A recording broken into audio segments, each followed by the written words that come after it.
आज आपण बहुत बड़ा गोटे इनफर्मेशन वाला वीडियो नहीं आछि। आपण माने जदि तीनटा काम कर दउचंती ताले सरकार सबु योजना टंका पाई परिबे, जेमिति कि पीएम किसान योजना, कालिया योजना, प्रधानमंत्री आवास योजना, एमिति कि सरकार जेतेटा योजना रही सबु योजना लाभ आपण माने पाई परिबे।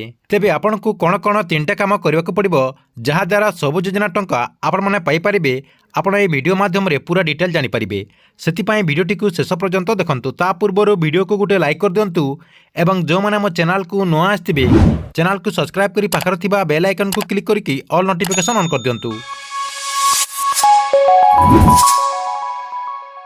आपण मैंने जानी सरकार तरफ अनेक गुड़े योजना कराद्वारा लोक बहुत सारा लाभ मिलता है।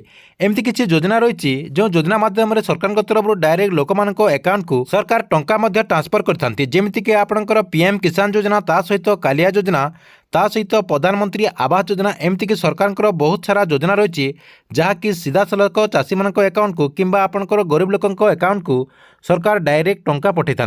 किंतु लोक मान कागज पत्र ठीक ठाक नथिबारु योग्य हिताधिकारी को ठीक से यही योजना गुड़िकर लाभ मिल न थाए। जेमिति कि पीएम किसान योजना, ता सहित कालिया योजना यार सद्य उदाहरण रही। ता सहित आउ गोटे कथा आपण माने जानि रखंतु, पीएम किसान योजना जो आगरो जो चाषी मान टंका मिलुतला एबे किंतु किछि चाषी को सही टंका मिलु नाही।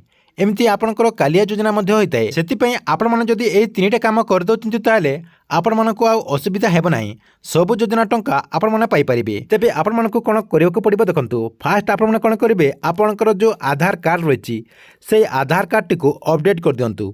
आपणकर जो आधार कार्ड रही से आधार कार्ड को आपणक आधार सेंटर को जाकि आपण माने अपडेट कर दियंतु। आपण माने जदि 10 वर्ष आगर जदि आधार कार्ड करथिले आ मझिरे जदि आपणकर आधार कार्ड अपडेट करनांती, आपण माने सर्वप्रथमे आपणकर आधार कार्ड टी को अपडेट कर दियंतु। ता सहित आपणकर आधार कार्ड रे मोबाइल लिंक कर दियंतु। आपणकर जो मोबाइल नंबर रही से मोबाइल नंबर को आपणकर आधार कार्ड सहित लिंक कर दियंतु। ता सहित 2 नंबर कोन रही देखंतु। 2 नंबर रे आपणकर रही आपणकर जो बैंक अकाउंट रही आपण माने जोठी भी बैंक अकाउंट खोलुचंती सेठी आपण जायकि आपणकर बैंक अकाउंट रे आपणकर आधार कार्ड जो रही से आधार कार्ड टी को लिंक कर दियंतु। आपण माने जो आधार सेडिंग कहा जाउची से आधार सेडिंग कर दियंतु। काहेकि ना सरकार तरफ जहाँ भी लाभ मिलता है सब किछि आपणकर डीबीटी माध्यम रे आपणकर आधार कार्ड माध्यम रे सरकार ट्रांसफर करथांती।